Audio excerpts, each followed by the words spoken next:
everyone, this is Houlie here from HomeschoolToGo. Karim and I came up with the idea of recording this wonderful video because I've been having, as the HomeschoolToGo community grows, there's a lot of parents that are in the US that don't necessarily speak Spanish fluently or as a first language.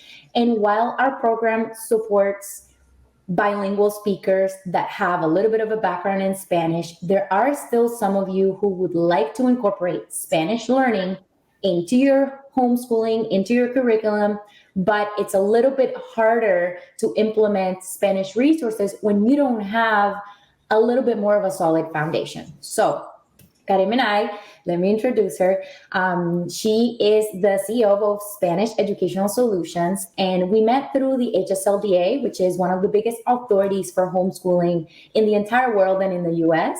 But she's been specifically serving for years families and teaching them how to speak Spanish from scratch. She's the voice of the experience when it comes to learning Spanish in the US, and I thought I would invite her today so that we can fill in that gap in the community at HomeschoolToGo that is still missing that little foundation, and those parents that want to give their kids the opportunity to speak a second language, right? Even if the parents don't.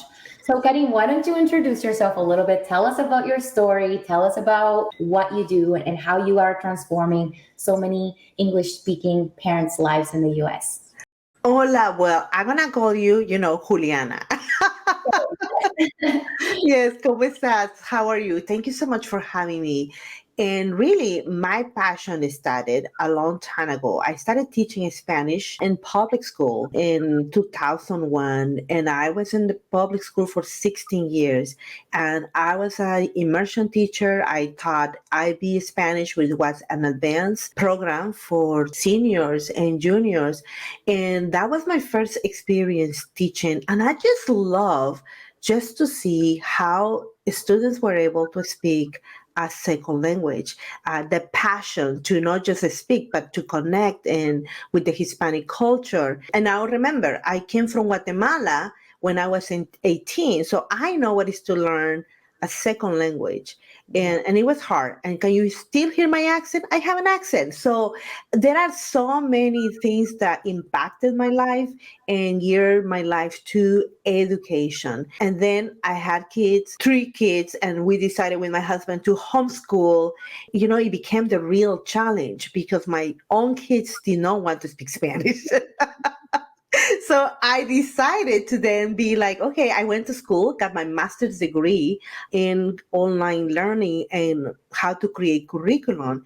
And I decided in 2014, I'm going to start teaching online to reach more students, and I'm going to start supporting the homeschool community. So that's how I ended up creating a Spanish program, first for my own kids, because I wanted my kids to be bilingual, and then to support the homeschool community, because the homeschool community, the parents are really hardworking with their kids, but then they are in the dark and they say, like, I don't speak Spanish. How do I do that? So out of that need, since 2014 and in 2016, I launched officially my company, and I started helping parents educate bilingual children. So there are 2 arms. I have the elementary program, and then I have the Spanish 1 and 2 and 3 courses for teens, because teens learn very different than elementary. If I go and teach my teenager in a way that it's like babies, it's insulting to them. So I quickly realized, no, I'm going to create a program for middle school and high school students, and I'm going to create a program for elementary, because if we can capture those minds when they are little, they will become fluent. And at the end, that's what we want. We want the kids to learn to speak Spanish. That's right. And it's the same principle that we use in our community, because when you start, we offer elementary age programs. And when you create the habits from the get-go, it's a different story, right? Because they haven't had their mindset on what education should look like. And so they're sponges ready to learn. Exactly. And you know what, Juliana? The first thing I noticed is that young kids are not afraid to speak. Yes, exactly. Teens are afraid to speak because, here you have a teen that is 13 or 14 and the teen is speaking like it's a toddler, and their brain is telling them, don't speak because you sound horrible. Yeah, there's a lot more self-doubt and a lot more questioning, a lot more fear of failure, which is something that, we work a lot within our community and give them the tactics so that the kids can grow up willing to take risks. That's like a big one. And it's a big factor when it comes to defining success in life as far as a professional career, etc. But anyway, let's keep on focusing on you.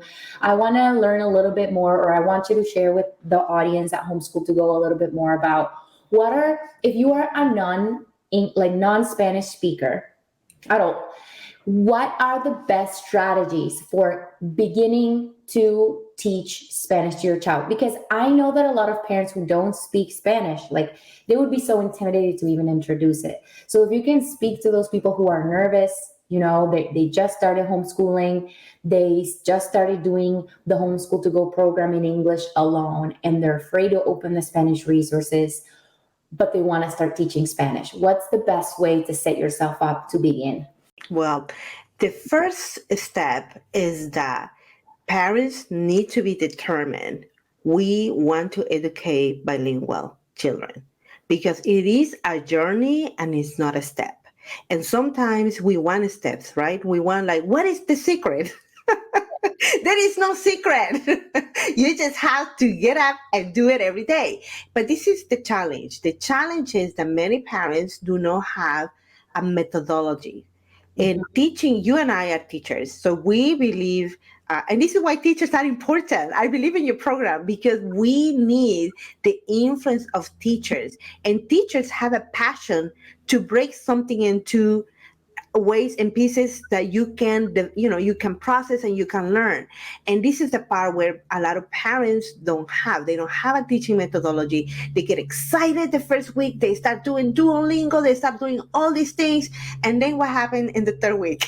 It's done. You don't do it anymore. So the first challenge is one, mindset. You need to we will become bilingual. And many of my families that come to me, they are putting Spanish as a priority. It's part of their education because education is not just knowledge. Education should be transforming your kid. So that means that imagine if you decide that skill of speaking a second language will remain for them for life. Yeah. It will affect everything they do. They're traveling. And that was one of the things we wanted for our kids. We told them when we travel and we go to Bolivia, Guatemala, we are not interpreting for you. You are in your own. So, so I think that if parents find a methodology, and this is why you and I are joining forces, because we believe our programs are going to give the parents the guide for this journey and the steps. And the second thing is, once you find a methodology, do it. And don't overdo it. Do it short, especially for young minds, young children. You should not be doing more than 30 minutes with the methodology, using a lesson. Like if you are doing, I always tell my parents that start with my elementary program, do it every day, 15 minutes or 4 times a week, 20 minutes. Don't overdo it because I'd rather for them to do something short but consistent. Consistency is the key. Now, do you see that parrot and Mike in the corner? That parrot is what I tell my students. This is you. You should be repeating. And many parents, when they get discouraged, when they don't see the results, it's like we're not speaking. It's okay. If you're a parrot for 1 year and you keep repeating and you keep practicing, guess what? It will accumulate and you will be moving up and you will achieve fluency. So that's one of the things I encourage, a methodology. And that's what I try to do with my video lessons. I take students from A to Z. Don't skip to F. You should be building up because speaking Spanish, learning Spanish is a building skill. Yes, and I also think the consistency piece is so important at every level of home education or education in general. Like I think as teachers, like we have the experience to see how sometimes you repeat something and it doesn't stick, and then you say it and then you say it and then you say it for 20 days and it doesn't stick, and then one day it clicks and it all comes together. And I always try to repeat that to the parents when they're taking a program or they're trying to transfer some sort of skill to their children. It's like, if you are consistent, one day you'll be blown away, and that'll be incredible because you don't see it coming. You just see, the failure and the consistency, and then one day it's crazy. The brains they just click in the little children brains, and then from that point on, they know how to use it in so many different contexts, and it's like the work was all worth it. So thank you for saying that. My next question was going to be to ask you, what are the main mistakes that parents make? But I think you've mentioned some of them. Is there any common mistake that parents make when they're teaching Spanish that you didn't mention? Number one, I think that they are trying to replicate their own experience. And many of them, their own experience about learning Spanish was on a desk with a teacher, only getting input, no output. Some of them tell me, I have parents that tell me, I learned Spanish for 5 years and I never spoke. So that's one mistake. Do not replicate your experience with your own kids. Number two is try to do it alone. And this is why I love your curriculum, even the name, HomeschoolToGo, because it's ready, it's organized. Yeah. Parents try to see, we're going to do Spanish and I'm going to be putting all these lessons. And guess what? You discover you don't want to be a Spanish teacher. And this is why I am the Spanish teacher. You don't need to teach it, but you need to go and be consistent. You need to create a home, this bilingual environment that will be inviting for your kids and be like, yes, let's keep doing, even for your teen. Remember, what you do for a young child is not the same with a teen. With the team, it's a different approach. For example, you cannot tell your team, you're going to do Spanish and that's it. No, you have to, sell the idea to your team. Why? Your team is to connect, and in Spanish need to be relevant to him or to her. So that's one of the mistakes that I see parents trying to come up with their own ideas, own curriculum, and then they give up because they don't have the time. They're too busy teaching the main things, the main subjects. So I think that really tapping into a program that will give them the tools they need to become bilingual, and they don't need to recreate the wheel, it will be a great approach. I'm so, I agree with you so much. It's crazy how much we are aligned. Like, we even just posted a blog and a couple of posts on what are the best tactics, and so much of that is aligned with what you're saying. And I do think also for homeschooling, it's so important that parents know they're not supposed to do it all, right? They're not supposed to know it all either to be able to teach it all. It's supposed to be a journey that together the parents and the kids go on to learn new things, and the kids learn from having their parents be right there with them and learn with them, or looking at them while they're struggling or trying hard to do whatever it is they're doing. There's really good, a lot of them, but there's really good study on what it does to the child's brain when their parents are there present with them and they're looking at them. And one of the things that they're noticed is that the brain grows quicker because the synapses between the neurons, like the connections in between the neurons, are a lot more efficient or more effective when the parent is connecting with the child as they are learning.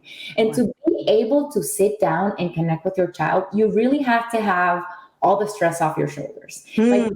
So we know how long it takes to plan, to do. It's stressful. It's a lot of work. And by the time you sit with the kids, it's really hard to maintain that genuine, I love being here with you. You know what I mean? So you don't want to put that on the shoulders of a parent on top of everything that a parent has to do. That's what I feel. It's important that parents outsource the lesson planning, outsource that part so that they can just enjoy the process of learning.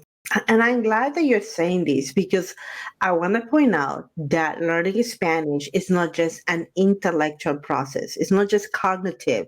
It's an emotional process too. So Spanish, we are emotional.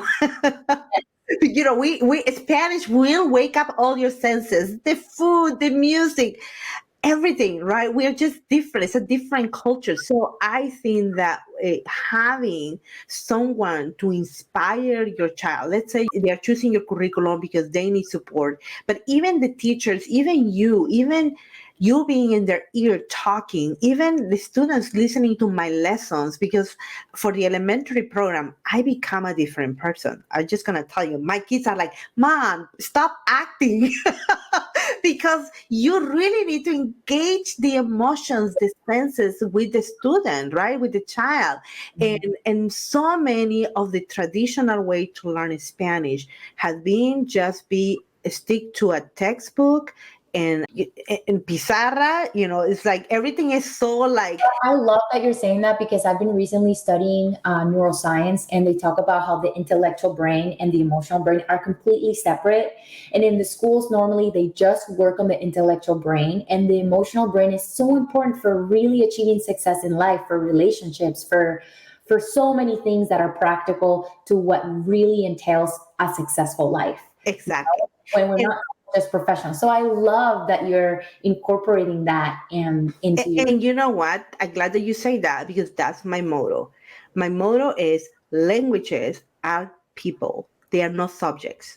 So when we put the right mindset and say to our children, to our teen, you're learning a language because you want to connect with the person. You want to connect with the culture, not because you just want a grade. Yes, not because you want to land a great job. Yes, that's great. But at the end of the day, it's because the language is being spoken by people. And I think that that's one of my passions. They have a direct application. It's so important for kids to see that connection. Like, what is this skill going to bring to my life? Then I am excited to get to learn. And so that brings me to my last question, because we want to keep it short so that the parents actually get to absorb all the information. What are the best strategies for keeping children motivated? So let's say this parent started, but now the kid's presenting a little bit of resistance. What are the best strategies to keep them engaged in the Spanish learning, even through the struggles? Because learning a language comes with its own struggles. Mm-hmm. I think you need to create a routine for young kids, and even the teens. They need a routine, but also you need to keep the routine exciting. So you can say, well, these are the days that we're going to do this, this, and this. And this is the day where we're going to get to cook the recipe, when we're going to watch the movie in Spanish, where we're going to dance and listening to the music. So I think that making sure that don't just put Spanish in a box. It's not a textbook. It's not a workbook. Just keep it real and relevant. For your teen, make sure that your teen has a space, in their calendar. They have to tell you, this is when I'm going to be doing Spanish. Because, the challenge for the teenagers is that teens need to finish, right? They need to start Spanish one, and they need to finish a Spanish one. And they need to get a grade because they need to show that they did the work. But for elementary kids, it's just keeping it exciting and keeping it a routine. And heard it from her. yes, so the students could see, hey, we're gonna do the speaking lesson with Señora Morato, and then we're gonna do the flashcards. I give them flashcards, and then we're gonna do the Montessori cards. We're gonna play with those, and then we're gonna go to the library and get the books, Spanish books. And now let's go and cook a Spanish meal. Let's go to a Spanish restaurant. Let's watch. They love the movies. Even electronics. I think technology supports what we are doing. Before, can you imagine? Before, we could not do anything. Everything that we could do depended from one person, the teacher. Now technology allow us to learn anywhere, any way we want, and you, the parent, decide how you want to do it. But create that environment at home. Plan a trip. So many parents, they join my program because they're saying, we want to do a mission trip by this year. And they are so set up to be like, we want to be ready, having some basic Spanish and speaking some some level. So, and another thing that I want to tell you is that another strategy is to make sure that the content aligns with the age of the child. So, for example, when they learn in my elementary program, they learn topics that they are familiar, the animals, the farm, the colors, the pets, because that's what the elementary kids' brain is familiar with. So doing something where they can connect the dots and they're like, oh, I know that in English and now I know it in Spanish. And now for teens will be different because it will be topics that are relevant to them. For example, some of the favorite topics my teens learn in Spanish, one is the food. They can't wait to learn about the food. And guess what? They also like the grammar because they are more logic. They have more logical skills. They need to understand how do you say this and that. This is why in my middle school and high school courses, grammar is a component that goes along with vocabulary. But the key is put the language together. If the teen see, oh, I'm not learning anything because I'm not using it, the teen will stop doing it. So I think that one of the challenges is parents make sure that what the methodology, the curriculum aligns with the needs of your students and where they are in their developmental stage.